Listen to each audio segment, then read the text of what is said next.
கர்த்தர் அதிசயங்களை செய்கிறார் ஊழியங்கள் வழங்கும் தேவ ஆலோசனை. இந்த நாளிலும் தேவ ஆலோசனை நிகழ்ச்சிக்காக உங்களை வரவேற்கிறேன். இயேசப்பா நல்லவர். வேதத்தின் மூலம் அவர் உங்களுக்கு கொடுக்கிற ஆலோசனைகளை கேட்டு நீங்கள் ஆசீர்வதிக்கப்பட்டு வருகிறீர்கள். இயேசப்பாவுக்கு மகிமை உண்டாகட்டும். அவர் பெரிய காரியங்களை செய்வார். இந்த நாளில் தேவ ஆலோசனைக்காக தெரிந்து கொண்ட வேத வசனம் பிரசங்கியின் புஸ்தகம் 10வது அதிகாரம் 14வது வசனம். பிரசங்கி 10:14. மூடன் மிகுதியாய் பேசுகிறான், நடக்கப் போகிறது இன்னதென்று மனுஷன் அறியான். தனக்கு பிற்பாடு சம்பவிக்க போறதை அவனுக்கு அறிவிப்பவன் யார்? மூடன் மிகுதியாய் பேசுகிறான். இன்றைய தேவ ஆலோசனையின் தலைப்பு மிகுதியாய் பேசாதே. மிகுதியாய் பேசாதே அப்படின்னு அதிகமா பேசாத. அதாவது அதிக பிரசங்கித்தனைன்னு சொல்லுவாங்க சிலர். நம்ம ஊர்ல சொல்லுவாங்க, வாய் மட்டும் கூட பிறந்ததில்லை அப்படின்னா வாய் மட்டும் முந்தி பிறந்துச்சு அப்படின்னு சொல்லுவாங்க. சிலர் ரொம்ப பேசிக்கிட்டே இருப்பாங்க. பேசணும். ஒரு குழந்தை பேச வேண்டிய காலத்துல சரியா பேசலைன்னா உடனே மருத்துவர்கள் எல்லாம் போய் அணுகுவாங்க. ஒரு பிள்ளை ஒரு 10 மாசத்திலிருந்து ஒரு வயசுக்குள்ள எல்லாம் ஒரு குழந்தை எழும்பி நடக்கலைன்னா உடனே பெற்றோர்கள் அங்கலாய்ப்பாங்க. என் பிள்ளை நடக்கலையேன்னு சொல்லுவாங்க. ஒரு பிள்ளை ஒரு 2-2.5 வயதுக்குள்ளாக சரளமா பேசலைன்னா பிள்ளைக்கு பேச்சு வரல அப்படின்னு சொல்லிட்டு எங்கெல்லாமோ போவாங்க. ஊழியக்காரத்திலும் ஜெபிக்க கொண்டு வருவாங்க. எல்லாமே நமக்கு அவசியமானதுதான். பேச்சு திறமையும் கர்த்தர் கொடுப்பதுதான். ஆகிய நமக்கு பேச்சு திறமை இருக்கிறது, பேச்சு சாதனை இருக்கிறன்னு சொல்லிட்டு நம்ம ரொம்ப பேசினேன்னா அது ரொம்ப பிரச்சனைக்குரியதா மாறிடும். இன்னைக்கு நீங்க பார்த்தீங்கன்னா நிறைய பேருடைய வாழ்க்கையில அவங்க பேசுற பேச்சுனாலதான் ரொம்ப பிரச்சனைகளை சந்திக்கிறாங்க. உலகத்துல அவங்க சந்திக்கிற பிரச்சனை காட்டிலும் தேவனுடைய கோபத்திற்கு ஆளாகிறாங்க. மனிதர்கள் இங்கொன்று பேசி அங்கொன்று பேசுகிற காரியம், கோள் சொல்லுகிற காரியம், மற்றவர்களை கெடுத்து பேசுகிற காரியம், ஜெபிக்க வேண்டிய நேரத்தில் ஜெபிக்காமல் நேரத்தை வீணாக்குவது, வேதத்தை வாசிக்கும் நேரத்திலே வாசிக்காமல் நேரத்தை வீணாக்குவது, இன்னைக்கு செல்போன்லேயே அதிகமாய் அநேகர் பேசிக்கொண்டே நேரத்தை வீணாக்கி தங்களுடைய ஆவிக்குரிய வாழ்க்கையை நஷ்டப்படுத்தி கொண்டிருக்கிறார்கள். தேவ ஊழியர்களும் அப்படித்தான். சில ஆட்களிடத்தில் மாறி மாறி இந்த ஆள்கிட்ட கேட்கிறதா இன்னொரு ஆள்கிட்ட பேசி, அவங்கள்ட்ட கேட்கறத இன்னொரு ஆள்கிட்ட பேசி பிரச்சனைகளை உண்டு பண்ணி ரொம்ப பிரச்சனைக்குரியவர்களாய் மாறிக்கொண்டிருக்கிறார்கள். சில ஊழியர்களை பாருங்கள், புருஷனிடத்தில் ஒன்றை பேசுவார்கள், மனைவிடத்தில் ஒன்றை பேசுவார்கள். 2 பேருமே அப்படி குழப்பத்திற்குள்ளே கொண்டு போய் விடுவார்கள். இப்படியெல்லாம் பேசுவவருடைய வாழ்க்கையின் முடிவு பரிதாபமாய் போய்விடும். அதனால்தான் பேச்சு ரொம்ப கவனமா இருக்கணும். அதிகமா பேசுவது ஒரு பக்கம், அசுத்தமா பேசுவது ஒரு பக்கம், மற்றவங்களை கெடுத்து பேசுவது ஒரு பக்கம். சொல்லிட்டே போகலாம். பேசலாம், சுவிசேஷத்தை அறிவிக்கலாம், இயேசுவுடைய அன்பை பேசலாம். ஆனால் சில அப்படி பேசுவதில்லை. சில ஆட்களை நீங்க பார்த்திருக்கீங்களா? யாராவது ஆட்கள் இருக்கிற கூட்டத்தில் இருந்தா வந்தபடி ஏதாவது பேசி உளறி தங்கள் பேரை தாங்களே கெடுப்பார்கள். ஒரு தடவை ஒரு குடும்பம் சொன்ன சாட்சி எனக்கு ஞாபகத்துக்கு வருகிறது. அதாவது 2 சகோதரிகள். அவர்கள் ஒரு முக்கியமான குடும்பத்திலே ஒரு நிகழ்வில் ஒரு ஃபங்க்ஷன்ல அட்டன் பண்ணியிருக்காங்க. அதுல ஒரு சகோதரி அமைதியாக இருப்பாங்களாம். இனி ஒரு சகோதரி கலகலப்பா பேசுவாங்களா? கலகலப்பா பேசுன்னு சொன்னா எல்லார்ட்டையும் போய் விசாரித்து நல்லா இருக்கீங்களான்னு கேட்கறது இல்ல. சும்மா ஏதாவது ஜாலியா ஆட்கள் இருக்க இடத்தெல்லாம் போய் அப்படி இப்படி பேசி போட்டோ எடுக்கிறது, செல்ஃபி எடுக்கிறது அப்படிலாம் பண்ணிட்டு இருந்திருக்காங்க. எல்லாம் ஃபேமிலி மெம்பர்ஸ் தான். ஆனா இனி ஒரு ஒரு சகோதரி அவங்கள்ட்ட விசாரிச்சு பேசிட்டு அமைதியா ஒரு இடத்துல போய் உட்கார்ந்துருந்துருக்காங்க. கடைசியில அதுல இந்த சில நபர்கள் சொன்னாங்களாம், "என்னம்மா நீ இவ்வளவு அமைதியா இருக்கிற? நீ இப்படி மாறி இருக்கிற, எவ்வளவு இதான் அமைதியா இருக்கிற, அவ்வளவு பாரு இப்படியெல்லாம் இருக்கிற." அப்படின்னு இவங்கள்ட்ட வந்து சில தனியா பேசும்போது பேசினாங்களா, அந்த கம்பேர் பண்ணி பேசியிருக்காங்க. அப்படித்தான் சிலருக்கு என்ன பேசுறேன், எந்த இடத்துல என்ன சொல்றேன் ஒன்றும் தெரியாது. இந்த ஏசாயாவை பாருங்க, ஏசாயா 6 அதிகாரத்துல அவன் ஆண்டவரை தரிசிக்கிறான்.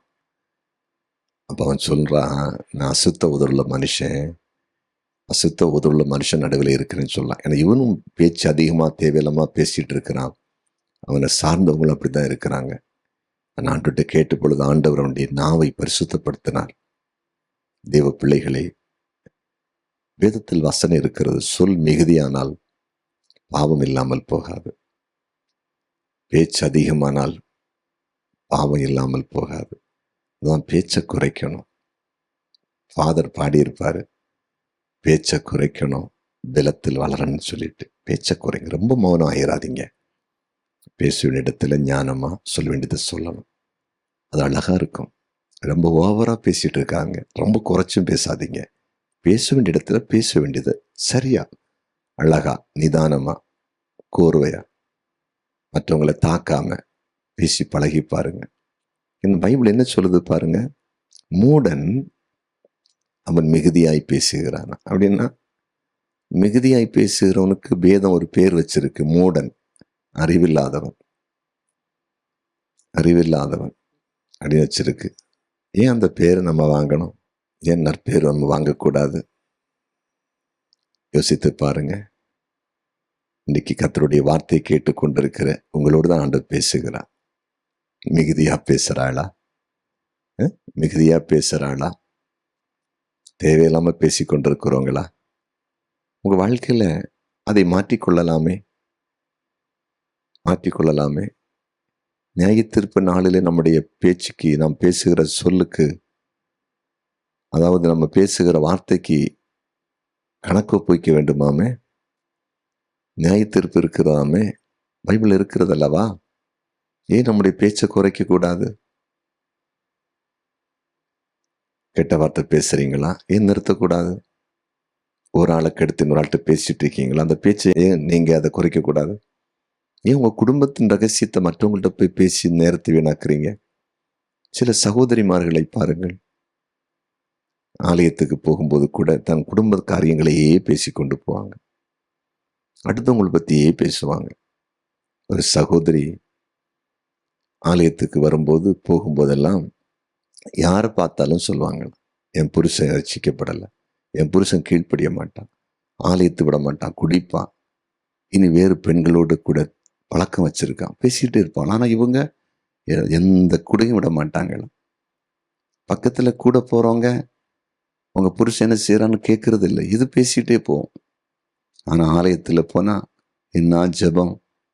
எப்படி இந்த ஜெபத்தை ஆண்டவர் கேட்பாரு? யோசித்து பாருங்க.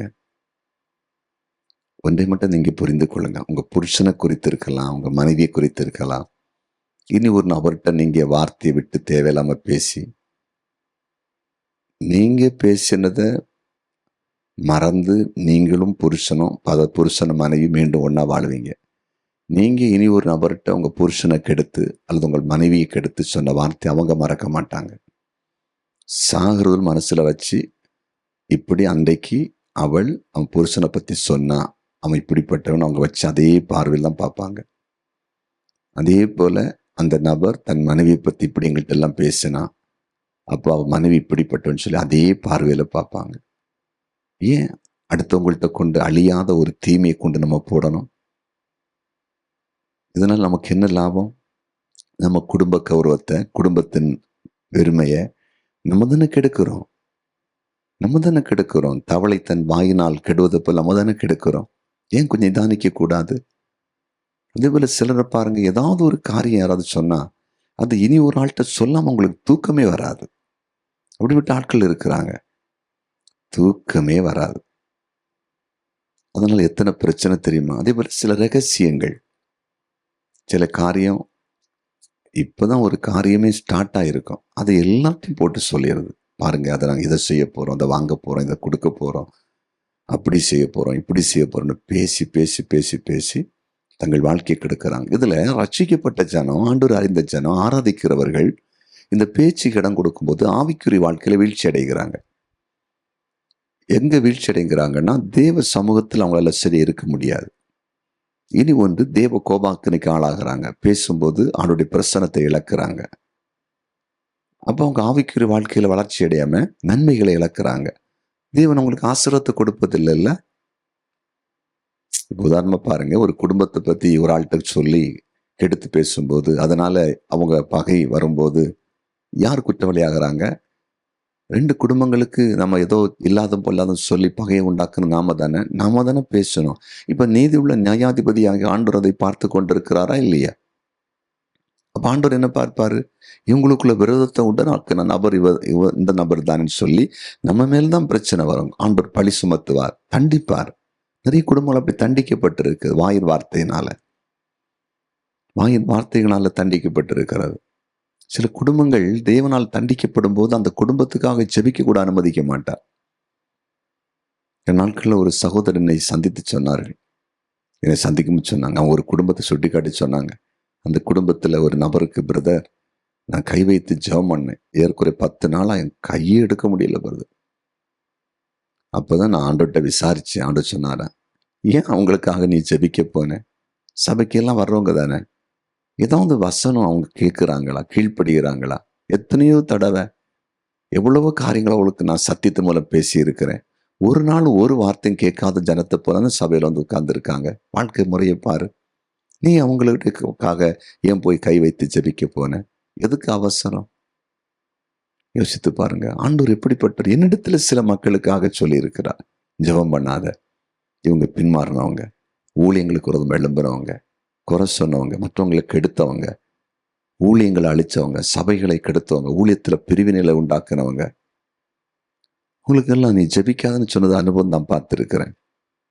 புரிந்து கொள்ள. இன்னும் சிலரெல்லாம் ஏதோ பேசி இப்போ இந்த உலகத்துல வாழ்ந்துட்டு இருக்காங்க. பொய்யான தீர்க்க தரிசனம், பொய்யான வார்த்தை, இங்க ஒண்ணு பேசி அங்க ஒண்ணு பேசி, அந்த வெளிப்பாடு இந்த வெளிப்பாடுன்னு சொல்லி ஏதோ வாழ்க்கையில எல்லாம் நடத்தி கொண்டிருக்காங்க. ஒரு நாள் நியாய தீர்ப்புண்டு.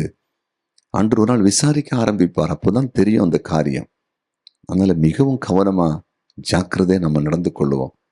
வார்த்தை சுருக்கமா இருக்கட்டும், சுருக்கமா இருக்கட்டும். அதுதான் நம்ம வாழ்க்கையில மேன்மையை கொண்டு வரும். வார்த்தை அதிகமாயிடுச்சுன்னா பைபிள் சொல்லுகிற ஒரு பேர், அவன் மூடன். அதிகமா பேசி உங்க வாழ்க்கையை நீங்களே நாசம் பண்ணாதீங்க. இன்னைக்கு உங்கள் நாவை அடக்கிக் கொள்ள ஒப்பு கொடுங்க, வாயை அடக்கிக் கொள்ள ஒப்பு கொடுங்க, சொல்லை அடக்கிக் கொள்ள ஒப்பு கொடுங்க. ஜெபிப்போமா? ஜெபிக்கலாம். ஆமாண்டவரே, மூடன் மிகுதியாய் பேசுகிறான், மிகுதியாய் பேசக்கூடாது என்று எங்களுக்கு கற்றுக் கொடுத்தீர். உம்முடைய கிருபைக்காய் ஸ்தோத்திரம், உம்முடைய பிரசன்னத்துக்காய் ஸ்தோத்திரம். இன்றைக்கு இந்த வார்த்தை கேட்ட, தேவாலோசனை கேட்ட உம்முடைய பிள்ளைகள் தேவையில்லாம வார்த்தைகளை பேசி கொண்டிருப்பாங்கன்னா, கோல் சொல்லி கொண்டிருப்பாங்கன்னா, கெடுத்து பேசி கொண்டிருப்பாங்கன்னா, பெருமையை பேசி கொண்டிருப்பாங்கன்னா, பேசி பேசி நேரத்தை வீணாக்கி கொண்டிருப்பாங்கன்னா, இன்னைக்கு தங்கள் வாழ்க்கையை ஒப்பு கொடுக்கட்டும், பேச்சை குறைக்கட்டும், தேவ சமூகத்தில் அமர்ந்திருக்கட்டும், தேவ நன்மையை பெறட்டும். உடைய பிரசன்னத்துக்கு நன்றி. யார் இதிலிருந்து விடுதலை பெற முடியாம கலங்கி நிற்கிறாங்களோ, குழம்பி நிற்கிறாங்களோ, பேச்சை குறைக்க பார்க்குறோம், முடியலை அப்படின்னு யாரெல்லாம் நிற்கிறாங்களோ, இன்றைக்கு சூழ்நிலை மாறட்டும். சகிக்க, பொறுக்க, தாழ்ந்திருக்க, ஒருவர் பேசும்போது உடனே பதில் பேசாமல் இருக்க, அமைதியா இருக்க, அமைதியாய் ஞானமாய் யாரையும் காயப்படுத்தாம பேச கிருபை செய்யும்படி ஜெபிக்கிற ஊழியம் செய்கிற தேவ பிள்ளைகளுக்கு, சபையின் விசுவாசிகளுக்கெல்லாம் ஆண்டவரை மிகுதியாய் பேசுகிற குணம் இருக்குமானால் அதிலிருந்து விடுதலை கொடுக்கும்படியாய் இயேசுவின் நாமத்தில் ஜெபிக்கிறேன். எங்கள் ஜெபத்தை கேட்டீர், நன்றி. இயேசுவின் நாமத்தில் பிதாவே, ஆமேன், ஆமேன்.